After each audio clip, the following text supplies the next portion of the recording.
Children cannot consent to puberty blockers. You're right, but not in the way you think. Hello everyone, and welcome back to The Simple Skeptic. Please hit that subscribe button if you haven't done so already. Hit that little bell, you'll be notified every time a new video shows up. And hit the like or not like, depending on your preference on this video. This is a guy named Chris Elston, and he bills himself as Billboard Chris because he goes around wearing actually a sandwich board. I'm not sure if he knows the difference. But he is on a one-man crusade against transgender people. Let's take a look at some of his stuff.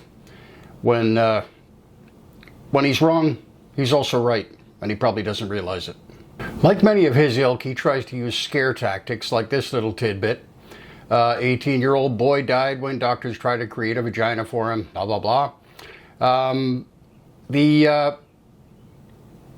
There's a tragedy here. Yes, a child died. But people die in operations quite often. There are complications in heart surgery. There are complications in cancer surgery. There are complications in pregnancy and childbirth. Does that mean we should stop all those things? No. But he searches the internet finding one incident, there might be several, and tries to use that to shut down an entire group of people. He obviously has no concept of reality. This is his little manifesto from his webpage, and we're going to take a little more detailed look at that piece by piece. What are puberty blockers? Okay, he lays this out, but let's take a look at some of the problems with this.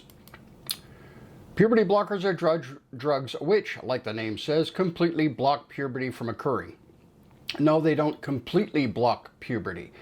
They slow it down, they negate it, but once you go off puberty blockers, puberty reasserts itself. It will come back. They are completely reversible. There's no problem with puberty blockers. They are prescribed to healthy children. Well, define health. If a transgender child or a child that believes they are, ready for this sort of thing is going through the trauma and mental anguish of trying to decide what to do, you could say that that's unhealthy. But in many cases they're given to healthy children. But would you want to give it to a child who is unhealthy with some other disease that might cause complications? No. This is a drug that's given to people who know what they're doing and are assessed as capable of handling it. Like many other things. We have many other drugs that are given to otherwise healthy people. As young as 10 years old. From my limited research, it's sometimes given earlier. But if a child is going through puberty at 10 or earlier, don't you think that's a problem, Mr. Elston? Don't you think it's time that puberty blockers were introduced into the child's health regimen to try to slow that down? No matter whether they want to transition or not. They could be fine with the way they are, but puberty should not be starting that early. There have been no long-term clinical studies done on children. How do you do a long-term study on children? Well, you do one. You start giving them the medication and you study them. You can't do a long-term study without giving it to them. This is one of the most stupid arguments I've heard against many things. I've heard it against wind farms. No long-term studies on humans. How do you do it? You set them up. You study the humans around it. There's no other way it can be done. This is just idiocy. Puberty blockers are being used off-label. Off-label means that it's a medication that's being given for a use that it's not normally approved for. But that doesn't mean that it's just used willy-nilly. Let's take a look at what the FDA says about the off-drugs label, or off-label drugs, I should say. From the FDA perspective, once the FDA approves a drug, healthcare providers generally may prescribe the drug for an unapproved use when they judge that it is medically appropriate for their patient. You may be asking yourself why your healthcare provider would want to prescribe a drug to treat a disease or medical condition that the drug is not approved for.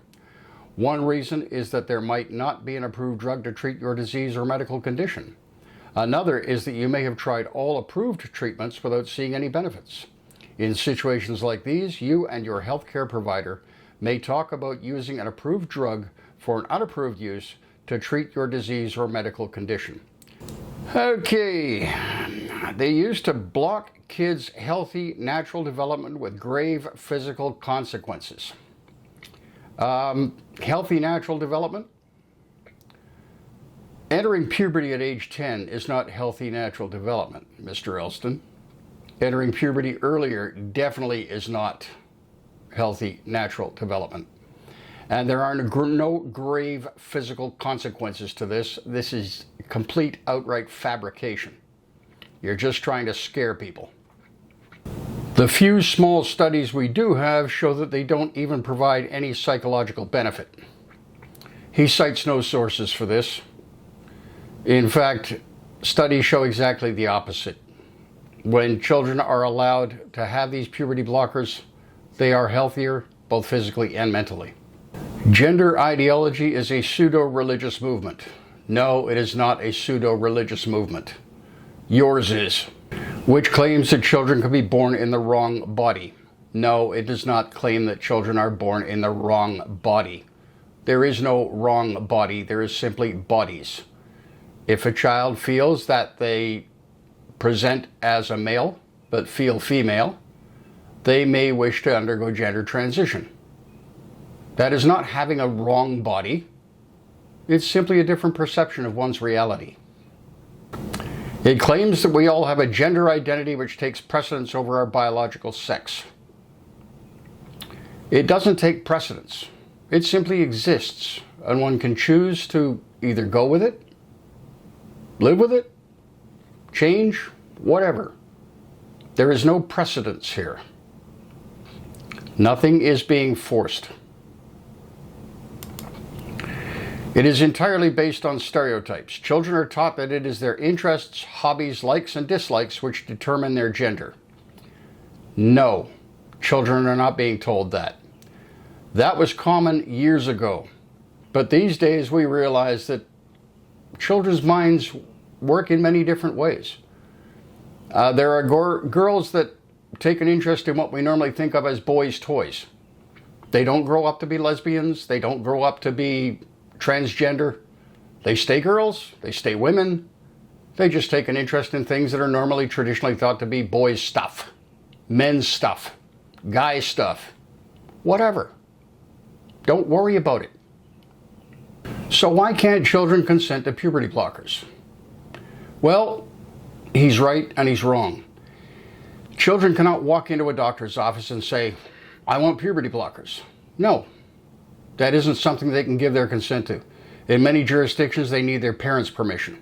In some more forward-looking areas, they don't need their parents' permission, but they still need to have informed consent, Mr. Elston. They have to talk to a doctor at the bare minimum. They may have to talk to a psychologist or a psychiatrist. They have to learn what the implications are. They have to learn what they're going through. They have to understand what will happen. They cannot give consent. They can, however, give informed consent. And that is what any sane person should want them to do.